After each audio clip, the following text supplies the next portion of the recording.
Picture this. You're sitting at your kitchen table on a Sunday morning, laptop open, coffee going cold, and you've done the math, again, for probably the fourth time this month. You've got a steady job. You're not blowing money on nights out every weekend. You canceled 2 subscriptions last year. You packed your lunch. And yet, you open Zillow, type in your city, and the first listing that comes up is $420,000 for a 3-bedroom in a neighborhood you weren't even that excited about. You do the monthly payment calculation. It comes back at $2,800 a month, before property taxes, before insurance, before you've replaced the hot water heater that looks like it was installed during the Clinton administration. And you close the laptop, not because you're lazy, not because you don't want it badly enough, but because something about this whole thing just doesn't add up. And nobody around you seems to be talking about why. My name is Dave, and I spend way too much time thinking about why home ownership has quietly become the most financially brutal milestone of our generation. If you're someone who has run the numbers, saved dutifully, done everything right, and still feels like the goalpost keeps moving, make sure to hit the subscribe button and give this video a thumbs up if this helps you out. Because today, we are getting into all of it. The real math behind why 2026 feels like the hardest year in modern history to buy a house. The insane gap between what Americans earn and what homes actually cost. How that compares to what's happening in Germany, the Netherlands, Spain, and Portugal. The psychological trap that keeps us saving toward a number that keeps growing. And then, this is the part that genuinely surprised me when I dug into the data. Why inheritance has now quietly become the single most powerful variable in determining who gets to own a home and who doesn't. This is not a doom and gloom video. We're going to end with real, actionable steps. But first, you need to understand exactly what you're up against. Because the worst thing you can do right now is operate on assumptions that were true 5 years ago. Let's get into it. Here's the thing. I'm going to give you a number, and I want you to sit with it for a second before you move on.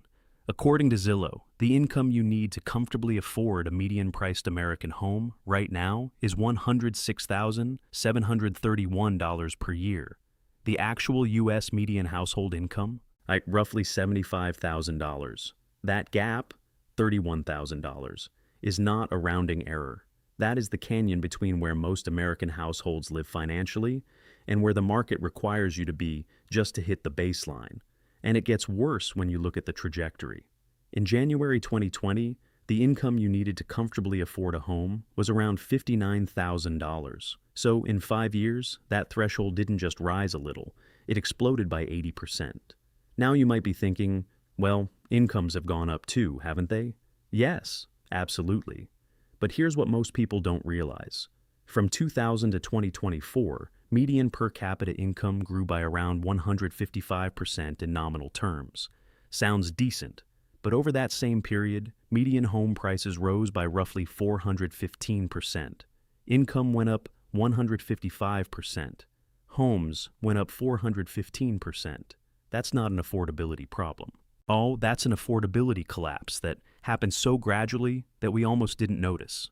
And it's showing up in some pretty stark statistics. According to a recent survey, 62% of Americans now say that buying a home in 2026 feels unrealistic for them. That number was 49% just a year ago. In 1 year, the number of people who've essentially given up on home ownership jumped by 13 percentage points. Let that sink in. Let's build the picture from scratch, because I think the numbers become real when you actually walk through them. The median U.S. home price right now sits at around $410,800. If you're putting down the traditional 20%, that's $82,160 in cash up front.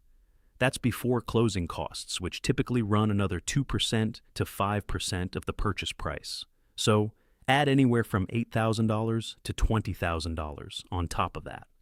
So before you've ever made a single mortgage payment, you need somewhere between $90,000 and $102,000 in liquid cash just to get to the closing table. Now, the good news, and there genuinely is some, is that mortgage rates have recently ticked below 6% for the first time in almost 4 years. As of late February 2026, the 30-year fixed is sitting around 5.98%.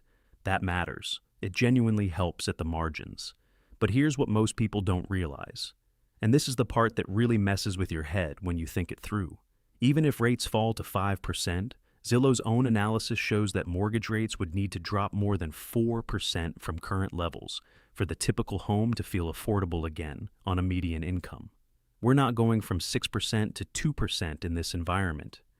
We're talking about incremental improvements that help a small amount, while the fundamental price problem remains completely unresolved.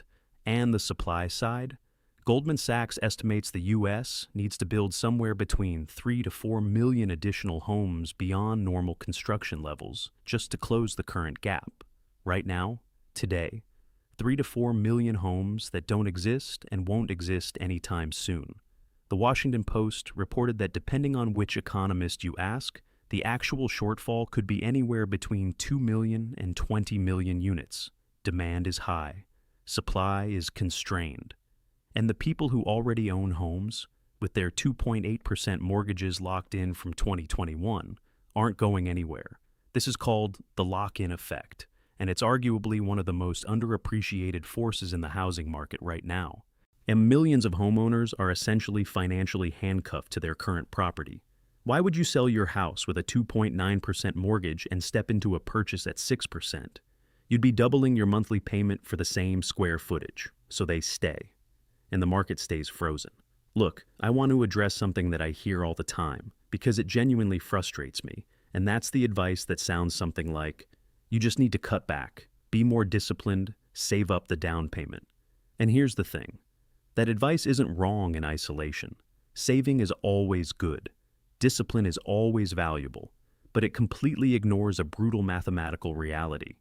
If the median home is $410,800 today, and home prices are increasing at, let's be conservative, 4% per year, next year that same house costs $427,232.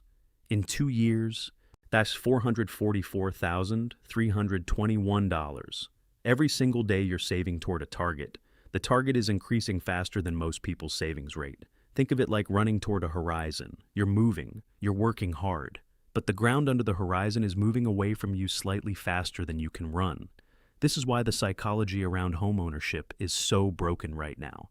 It's not about willpower. It's not about avocado toast. It's a structural problem that individual behavior on its own cannot fully solve. And the sooner we internalize that, the sooner we can start thinking about the strategies that actually work, which we'll get to, I promise. But first, let's look across the Atlantic. This is where it gets really interesting. Because one of the things I wanted to understand when I was putting this video together is whether this is a uniquely American problem or whether it's a global one. And the answer is, it's both, but in very different ways. In February 2026, Euronews published a report stating that nearly half of Europeans who don't own a home are either unable or unwilling to buy one. That's a stunning number. In Spain and France, only 25% of non-owners said they'd be able to buy. Germany was at 28%. These are not fringe economies. These are among the largest, most developed nations in the world. Now, here's where it gets interesting, because Europe is not one housing market. It's several. Germany has a genuinely unusual cultural relationship with home ownership. Around 60% of Germans rent, which makes it one of the highest renter-dominated economies among developed nations. But this isn't because people are priced out in the American sense. Germany has historically had strong tenant protections, robust rent controls, and a cultural norm that says renting is not a failure. It's just a legitimate way to live. For decades, this made Germany one of the more affordable housing environments in Western Europe. But that is changing. Berlin, Munich, Hamburg. Prices have surged dramatically in the past decade, and the protection that rent control offered is now under serious pressure as the broader European housing crisis deepens. The Netherlands is honestly one of the scariest housing markets in the world right now. The price-to-income ratio in Amsterdam and the broader Randstad region, which includes Rotterdam, The Hague, and Utrecht, runs somewhere between 8 and 10 times annual income. For context, the historical rule of thumb is that a healthy housing market has a price-to-income ratio of around 3 to 4. So you're looking at a market that's running at more than double what's considered functional. The Netherlands does have a large social housing sector and an extensive rent control system, but those safety valves are under enormous pressure. The government is now actively trying to reform the Affordable Rent Act to prevent the rent control framework from causing landlords to exit the private rental market entirely, which would actually reduce supply and make things worse. It's a genuinely difficult policy puzzle. Spain and Portugal are perhaps the most dramatic case studies of all because they represent a different layer of the problem. Both countries have seen a wave of remote workers and foreign investors arrive over the past 5 years. Lisbon and Porto are the poster children here. In January 2026, Portuguese housing prices rose by 13.1% year over year. Spain has now launched a public investment fund specifically to tackle its housing crisis, because organic market forces simply aren't solving it. Here's what most people don't realize about the Spain and Portugal situation. Local workers earning local wages are effectively being priced out of their own cities by international buyers and remote workers earning foreign salaries in stronger currencies. It's a form of economic displacement that doesn't show up cleanly in the aggregate statistics, but it's real and it's devastating for local first-time buyers. Now, and I want to be clear about this, the U.S. is not looking across the Atlantic and seeing a better world. What we're seeing is that this is a global affordability crisis, driven by the same fundamental forces everywhere. Not enough supply, too much demand, years of underbuilding, and the very real fact that homes in desirable markets have become an asset class as much as a place to live. Let's talk about down payments for a second, because this is where a lot of people get really confused, and the confusion is costing them. Here's what most people don't realize. Only 37% of Americans know that you don't need a 20% down payment to buy a home. That means 63% of the country is walking around with a mental barrier that doesn't need to exist. Conventional loans can require as little as 3% down. FHA loans, 3.5%. VA loans, sometimes 0. But, and this is the other side of that coin, the actual typical down payment in Q3 of 2025 was $30,400. That number is up 117.9% from just $13,900 in Q3 of 2019. So, yes, technically you can put down 3%, but if you're putting 3% on a $410,000 home, you're carrying PMI, private mortgage insurance, on top of a higher principal balance, and your monthly payment is significantly more than if you'd put down 20%. The market is essentially forcing you to make one of two bad choices: come up with a huge chunk of cash or pay a premium every month for years. And here's the real kicker. According to data from Realtor.com, its down payment requirements have more than doubled over the last 5 years, driven almost entirely by the surge in home prices. You didn't save less. The target just got bigger. Okay, this is the part of the video I've been building toward, and I want you to really pay attention here, because this is the most important structural shift happening in housing right now, and almost nobody is talking about it openly. In 2025, an estimated $6 trillion was transferred between generations, primarily from baby boomers and the silent generation passing wealth down to their children and grandchildren, and Cerulli Associates projects that, by 2048, a staggering $124 trillion in total U.S. wealth will have transferred hands, with nearly $100 trillion of that originating from boomers. Now, on the surface, that sounds like a rising tide lifting all boats, right? Like, eventually, the money trickles down, people can afford things, everything balances out. But here's what most people don't realize, and this is where it gets really interesting and genuinely troubling. The inheritance isn't arriving as cash for most people. As Forbes reported in January 2026, the great wealth transfer often arrives as a house, not money, which means heirs suddenly have a property to manage, sell, maintain, and navigate the tax implications of. That's not liquid capital you can deploy toward a down payment. It's a logistical and financial headache wrapped in nostalgia. But even when it does arrive as cash, and increasingly it is, the distribution is radically unequal. More than a third of young people who plan to buy a home are now banking on parental help with their down payment. Meanwhile, in the UK, which tracks closely with the US on this, more than half of all first-time purchases are now at least partially funded by what economists are calling the bank of mom and dad. Think about what this means in practical terms. If you have wealthy parents who can gift you a down payment, you can buy a home. Your credit history, your savings discipline, your income, they still matter, but you have a massive structural advantage right out of the gate. If you don't have parents in that position, if your parents rented or struggled financially, or simply don't have that kind of liquidity, you are operating the same economy with fundamentally different tools. This is not a merit problem. This is a structural inheritance problem. And it's getting worse with every year that housing prices stay elevated, because the gap between those who own property and those who don't compounds over time. The analogy I like to use is a relay race, except some runners inherited a 100-meter head start, and the finish line keeps moving further away for everyone. Look, I know this has been a lot, and I want to be honest with you. There is no perfect solution here, no single hack that makes this easy. But there are concrete things you can do right now that will meaningfully improve your position. Let's run through them. Step 1. Stop anchoring to 20% down and recalculate your actual threshold. If the mental block has been, I need $82,000 before I can even think about this, that is factually wrong, and it may be costing you years. Or run the actual numbers on a 5% or 10% down payment. Include PMI, include insurance, include the full monthly picture, and figure out that target. It might be closer than you think. Getting into a home at 5% down and building equity is almost always better than renting indefinitely, while waiting for a perfect 20% stack. Step 2. Get crystal clear on your income trajectory, not just your current income.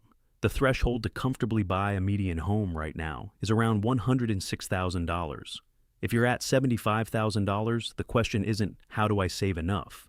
It's, how do I close a $31,000 income gap? That might mean a job change, a promotion timeline, a side income, acquiring a marketable skill. This is actionable. Calculate the gap and reverse engineer the path. Step 3. Consider market flexibility. As a visual capitalist, map the salary needed to buy a home in 50 U.S. cities in 2026. In Pittsburgh, that number is $64,000. In San Jose, it's $458,000. If remote work is available to you, geographic flexibility is one of the most powerful financial levers you have access to right now. Don't anchor to a market that doesn't work for your income. Step 4. Have the inheritance conversation, even if it's uncomfortable. I know this is awkward. Nobody wants to sit down with their parents and talk about money and estate planning and who gets what. But here's the reality. If your parents have any meaningful assets, a house, a retirement account, some savings, having a transparent, honest conversation about the plan for those assets could literally change your financial trajectory. Not because you're waiting for a windfall, but because coordination, like a gifted down payment now versus an inheritance in 20 years, might actually benefit everyone involved. Step 5. Build your credit and borrowing profile aggressively right now. Even if you're 12 to 18 months away from being purchase ready, your credit score, your debt-to-income ratio, and your savings documentation are all being evaluated the moment you walk into a lender. A credit score difference of 40 points can change your mortgage rate by 0.25% to 0.5%. On a $350,000 loan, that's thousands of dollars over the life of the mortgage. Start now. Step 6. Watch the rate environment. But don't let it paralyze you. Rates just dropped below 6% for the first time in nearly 4 years. And if they fall further toward the 5.5% range, which Fannie Mae projects is possible by end of 2026, refinancing becomes a real tool. Buying today and refinancing later is a legitimate strategy. Don't wait to buy real estate. Buy real estate and wait remains genuinely good advice in the right circumstances. I want to close with something that I think gets lost in all the statistics and the math. The reason this feels so hard in 2026 isn't because this generation is worse at money than previous ones. It isn't because people are making bad decisions or not trying hard enough. It's because the rules of the game changed, and they change in ways that were invisible until they weren't. For decades, homeownership was the primary mechanism through which ordinary middle-class Americans built wealth. You bought a home, Yeah, you paid it down over 30 years, and that equity became your retirement fund, your emergency buffer, and, yes, the financial foundation you pass to your children. That cycle is now fundamentally disrupted, and the consequences of that disruption, a generation that rents indefinitely, a widening wealth gap between the property-owning class and everyone else, an economy where your parents' balance sheet matters more than your own effort. Those are not abstract economic concepts. Those are lives. Here's what most people don't realize. The first-time homebuyer share of the market has fallen to a historic low of just 21% of all buyers. The median age of a first-time homebuyer, according to the National Association of Realtors, has now hit 40 years old. Not 27, not 32, 40.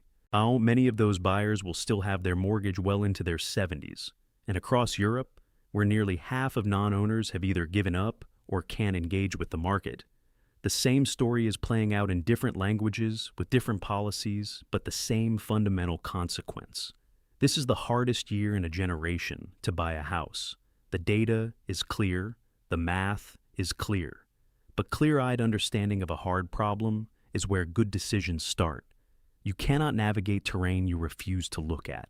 Look, if you've made it this far into this video, you are already ahead. Not because you now know some secret that changes everything overnight, but because you understand the actual landscape. You know the income gap is $31,000 and what that means for your timeline. You know the down payment target is different from what you've been told. You know why the market is frozen, why inheritance is now a primary on-ramp, and what Europe's experience tells us about where things might go next. Knowledge doesn't guarantee homeownership, but ignorance absolutely delays it. So here's what I want you to do right now. 3 things before you close this video. Number 1, go run the actual affordability numbers for your specific market using one of the tools I referenced. Know your real gap, not the national average, your gap. Number 2, if you haven't already, build your housing plan. A 12-month, 24-month, 36-month roadmap that tracks income growth, savings, and the rate environment. Write it down. A goal with a date is a plan. A goal without a date is a wish. Number 3, subscribe and hit the bell. We go deep on this stuff every week. The real math, the psychology, the strategies that actually move the needle. If today's video helped you see something you hadn't seen before, the next one will too. This is a hard market. It's genuinely harder than it was for your parents' generation, and harder than it should be, but it is not impossible. And the people who will navigate it successfully are the ones who stop guessing and start calculating. I'll see you in the next one.